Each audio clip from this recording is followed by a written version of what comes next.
Hi are pro-revenge. I never thought my first post here would involve police reports, an excavator, and a priceless Soviet-era enamel kettle. But here we are. Buckle up, this is long, bitter, and still smells faintly of diesel and schadenfreude. Cast and context. Elena, 34, software project manager, amateur beekeeper, and sole grandchild of the stubbornest man ever to walk the black soil of Poltava Oblast. Grandpa Dmitro, guerrilla gardener, former railway engineer, collector of weird proverbs, and the man who bought 28 neglected acres after the USSR collapse, and nursed them back to health one grafted apple at a time. Before he died in 2017, he told me, "Land is memory, and memory is duty. Keep both." Mark. My ex, a logistics coordinator whose resume is a graveyard of almost made-it startups. Handsome in a cafeteria line way, talented at improvising under shelling, allergic to stable planning. Olena, yes, confusingly similar to mine. Mark's older sister, realtor by day, lifestyle guru influencer by night, convinced the universe owes her anything she can phrase as a manifestation goal. The land, fruit orchard, apiary, a squat white farmhouse, 2 sheds, a root cellar, and a small burial mound that no one digs near because Grandma swore it belonged to a Cossack. The promise, never sell, never subdivide, and never let it sit idle. Why I married the man who would try to steal it. February 2022 was full-scale chaos. Russian missiles hit Kyiv at 4:30 a.m. By noon, I was in a volunteer center distributing food to territorial defense guys. Mark showed up with a van full of donated generators and the kind of grin you wear when adrenaline is your only currency. We kept running into each other at checkpoints, swapped numbers, and treated ourselves to the romance of maybe dying tomorrow. In April, we stood in line at a courthouse that had sandbags instead of windows and said our vows while air raid sirens droned overhead. Grandpa had been gone 5 years, but the land was fine. My cousins helped harvest. I told Mark it wasn't a piggy bank.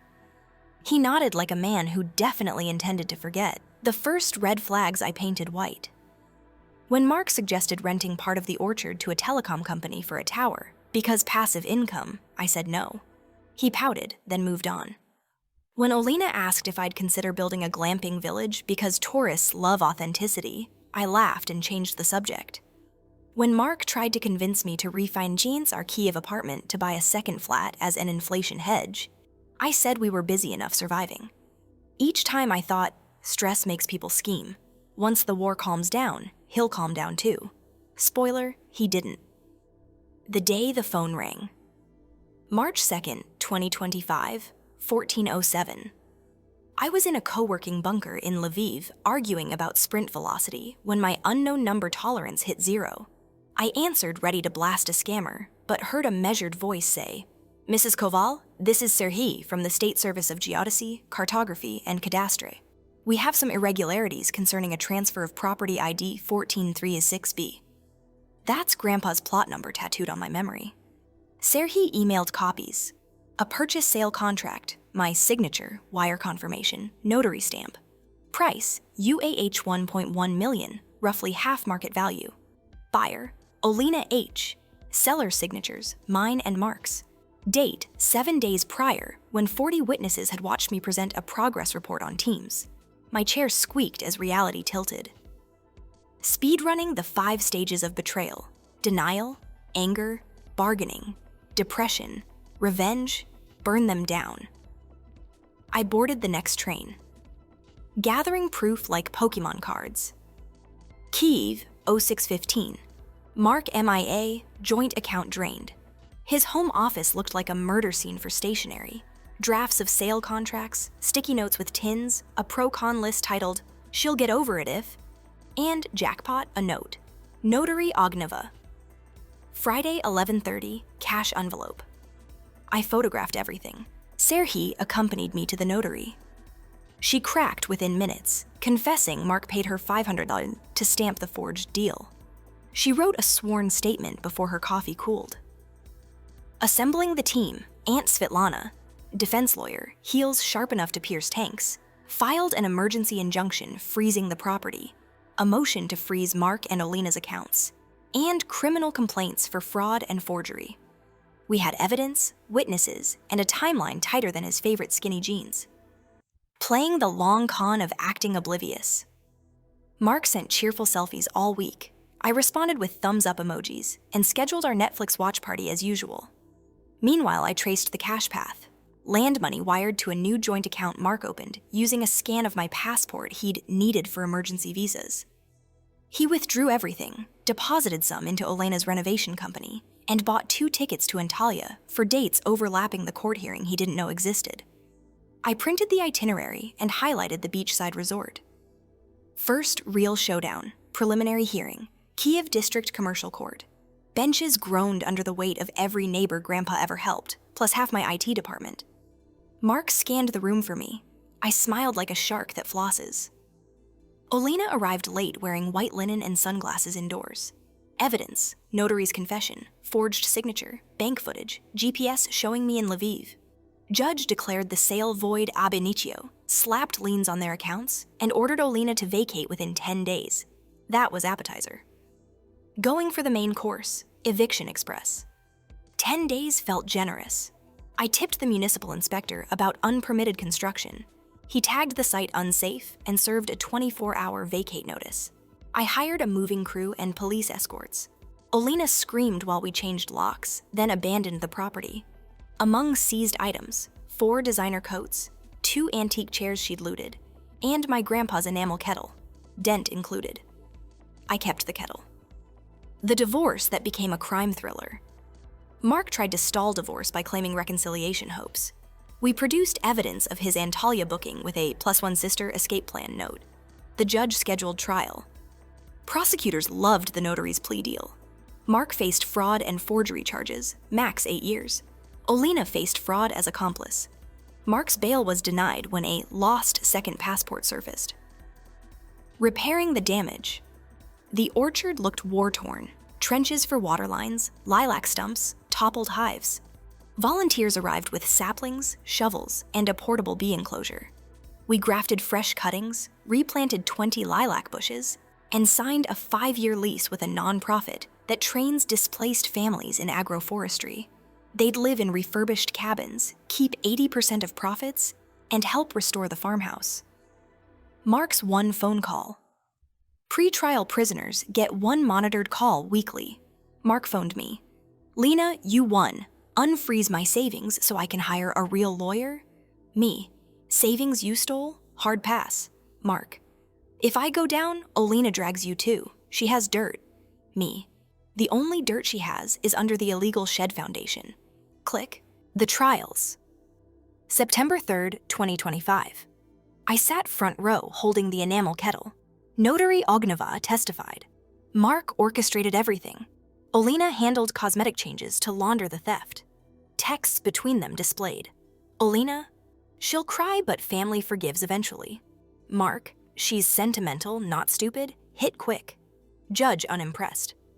Verdict, Mark, guilty, 4 years plus restitution, UAH 1.5 million. Olena, guilty, 2-year suspended sentence, mandatory community service, UAH 500K restitution. Civil court added damages and a public apology printed in a national newspaper. Epilogue, revenge served with honey. Today, May 26, 2025, I'm writing from the farmhouse porch. Bees hum like distant violins. The displaced families planted new vegetable rows. And at sunset, I walk the perimeter, breathing lilac. The legal maze and how I ran it. Revenge without paperwork is just vandalism. Mantra, documents, deadlines, demeanor. Documents, every scrap matters. Screenshots of Mark requesting passport scans, bank statements, and a compliance chat excerpt, Exhibit 17, proved malice. Deadlines, Aunt Svetlana invoked Article 18b, imminent risk to familial property, so a judge granted the freeze order in hours. Demeanor, I practice neutrality. Judges respect ice, not lava. Olena live-blogged selfies captioned, manifesting positive vibrations. Prosecutors used them to prove lack of remorse. Mark's family tried to intervene. Mark's mother rang my doorbell clutching cake, begging me not to air dirty laundry. I slid the forged contract over. She left in tears, cake untouched. 2 days later, she mailed me Grandma's embroidered tablecloth, because it belongs with the land. How Olena tried to bribe the inspector and failed spectacularly. Inspector Taras later told me Olena offered UAH 30,000 to overlook code violations. He photographed the envelope and filed an incident report. That stunt added 6 months to her probation. The psychology of their downfall, Mark's defense claimed I'd verbally agreed. My recorded call logs begged to differ. Olena wore white to court, brandishing her self-published book, Abundance Mindset. The prosecutor asked why a believer in abundance paid half market value and used forged signatures. An expert witness testified she'd sold a neighboring parcel for double 6 months earlier. Credibility, 0. Community service, influencer edition. Olena's probation assigned her to street sweeping outside Kiev's main station. Day 3, a photo of her in a reflective vest, broom in hand, captioned, "Manifested this," went viral. Sponsors fled, the auction of their abandoned belongings. After 90 days unclaimed, the court-approved auction. Mark's sneaker collection fetched UAH 120,000. Olena's glamping vision board frame went for UAH 50,000. Imported copper cookware was bought by the neighbor whose fence she'd bulldozed. Proceeds covered new beehive frames and a solar inverter. The auction receipt hangs in my hallway. Grandpa's lesson on vengeance. A cassette of Grandpa tells of a neighbor who stole his tools. Grandpa reported it, then offered the thief a job because people who steal often need work, not prison. But he also said, "Mercy is for the repentant. For the unrepentant, you sharpen the axe." Mark and Olena never repented, so I swung. Where the money actually went, restitution felt tainted. 70% rebuilt a shelled village library, 20% seeded a legal aid fund for land grab victims, 10% replanted lilacs. Their money no longer whispers in my accounts. Advice for anyone facing a similar nightmare. 1. Get every agreement in writing, even with spouses. Watermark ID scans. Use 2-factor authentication. Mark exploited a weak SMS code. 4. Backup documents in 3 places. 5. When betrayal hits, grieve later. Evidence first. The moment I knew revenge was complete. It wasn't the verdict. It was early May when a displaced mother, Irina, handed me the first basket of apples. "For your grandfather," she said. I bit into one. Juice ran down my wrist, sweet and tart. The land belonged to hope again. Closing thoughts. I won't pretend victory restored trust overnight. Therapy helps, but I sleep quietly beneath a roof I own, on soil no contract can steal, surrounded by people who understand land is memory. Mark and Olena taught me a million hryvnia lesson for the price of court fees and stubbornness. Worth it. Postscript. Because Grandpa loved precise endings. The bees produced 73 jars of honey this spring, each labeled Restitution Reserve. Every spoonful reminds me that sometimes justice isn't blind, it's just patiently buzzing. Drink it slowly, friends, and stay vigilant.